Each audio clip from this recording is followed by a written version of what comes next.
Bagasara police station ખાતે શાંતિ સમિતિની બેઠક યોજાઈ. ધારીના એસપી જયવીર ગઢવીના અધ્યક્ષ સ્થાને આ મિટિંગનું આયોજન કરાયું. બગસરામાં આવનારા તહેવારો જેવા કે મોહરમને અનુલક્ષીને લોકોમાં શાંતિ ભાઈચારાની ભાવના બની રહે તે માટે તહેવાર શાંતિ રીતે ઉજવાય તે અનુલક્ષીને હિન્દુ મુસ્લિમ સમાજના આગેવાનોની મિટિંગનું આયોજન કરવામાં આવ્યું હતું. બગસરા પોલીસ સ્ટેશનમાં એએસપી જયવીર ગઢવીના અધ્યક્ષ સ્થાને શાંતિ સમિતિની મિટિંગનું મોહરમ પર્વ નિમિત્તે આયોજન કરવામાં આવ્યું હતું. ટ્રાફિક સમસ્યા, મુદ્દા, રૂટ સહિતની વિવિધ મોહરમ પર્વને અનુલક્ષીને ચર્ચા કરવામાં આવી હતી. બગસરા પોલીસ સ્ટેશનના પીએસઆઈ હાજર રહ્યા હતા. રિપોર્ટર સમીર વિરાણી, બગસરા.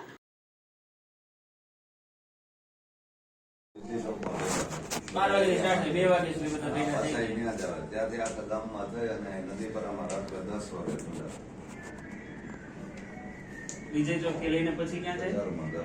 એ 2 વાગે 7 વાગે ઉપડે, 5 કલાક ત્યાંથી ત્યાં 5 કલાક ત્યાં જ રમે.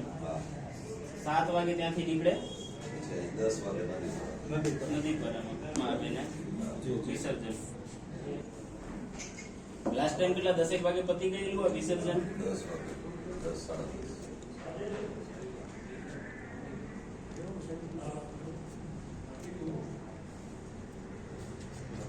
હવે એનામાં તબલગી, બિન તબલગી એવું કઈ હોય છે? એનામાં કઈ એવું કઈ નથી. બરોબર છે. આ જે છે એ કયું સિયા સમાજ કરતું હોય, સુન્ની સમાજ કરતું હોય છે. બરોબર છે. આ હોય ત્યારે સિયા સમાજ નું આનામાં કઈ હોય? અહીંયા છે જ નહીં. અહીંયા ટોટલી સુન્ની સમાજ જ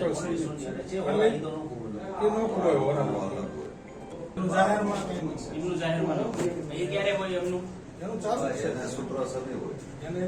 શુક્ર એક દિવસ અગાઉ હશે. બરોબર છે. ત્યારે વિજય ચોકની દુકાન ચાલુ હોય છે, રાત્રે બધું બંધ હોય, 11 વાગે ભેગા થાય. બરોબર.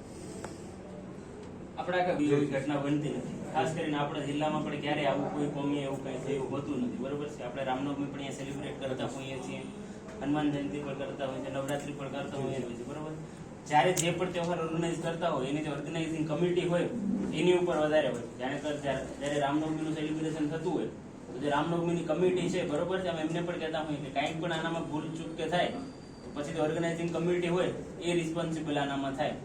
તમે એવું ન કહી શકો કે સાહેબ ભીડમાં તો 35-4000 લોકો આવેલા છે, એનામાં 20-25 છોકરાઓ આવી ગયા કે જેમણે એવું કર્યું. બરોબર છે.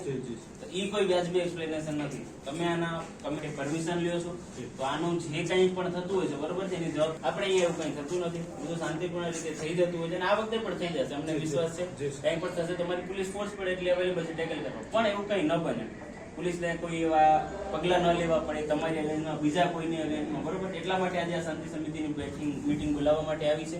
બરોબર છે. તમે પણ જે તમારા લોકો છે એમને, બરોબર છે, આજ મેસેજ આપો કે જે પોલીસ ડિપાર્ટમેન્ટ તરફથી છે એવું કઈ ન બને કે ત્યારે આપણા વચ્ચે ફ્રિક્શન થાય, પોલીસને તમને કઈ કેવું પડે, તમને ખોટું લાગે. તમે સેલિબ્રેટ કરો, અમને કોઈ ઇસ્યુ નથી. તમે તમારો ટાઈમ લો, તમારે જે કરવું હોય, બીજા લોકોનો ઇસ્યુ ન થાય. બરોબર છે.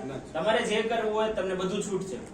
બીજા કોઈને જો ઇસ્યુ થશે ને પછી એ લોકો જો પોલીસ પાસે આવે કે સાહેબ અમને આવું થાય છે, બરોબર, તો પછી પોલીસને ઇન્ટરવેન કરવું પડે. બાકી અમને આનાથી કોઈ ઇસ્યુ નથી. તમે શાંતિપૂર્ણ અમારે સાહેબ અમારે જે તહેવાર અમારો પૂરતું જ એટલામાં કોઈને ઇસ્યુ થાય એવું લગભગ એટલા વર્ષોમાં બન્યું નથી અને લગભગ ક્યારે એવું બનશે નહીં સાહેબ. બિલકુલ. એ જે કઈ અમારે એને આ તે બધું અમારા મંડળમાં ચાલતું હોય અને લગભગ હિન્દુ મુસલમાન સાથે મળીને કરતા હોય છે. અને જયારે આ વિસર્જન થશે ને સાહેબ તે પછી ત્યારે અમારે આગળ અહીંયા ઈદ મસ્જિદ છે, ત્યાં અમારે 8-10 હજાર માણસનું જમણવાર હોય છે.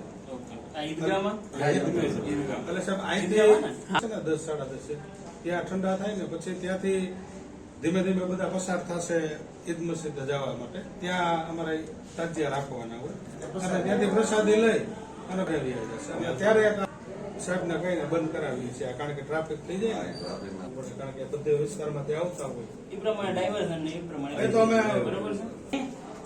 ચાલો આપણે મળીએ. બરોબર છે. તે દિવસે મળીએ. ચાલો. 6 તારીખના બગસરા તાલુકામાં જે મોહરમની ઉજવણી કરવામાં આવવાની છે તેના અનુસંધાને આજરોજ બગસરા પોલીસ સ્ટેશન ખાતે શાંતિ સમિતિની મિટિંગ બોલાવવામાં આવેલી હતી, જેનામાં દરેક સમાજના અગ્રણી લોકો છે એ આવ્યા હતા.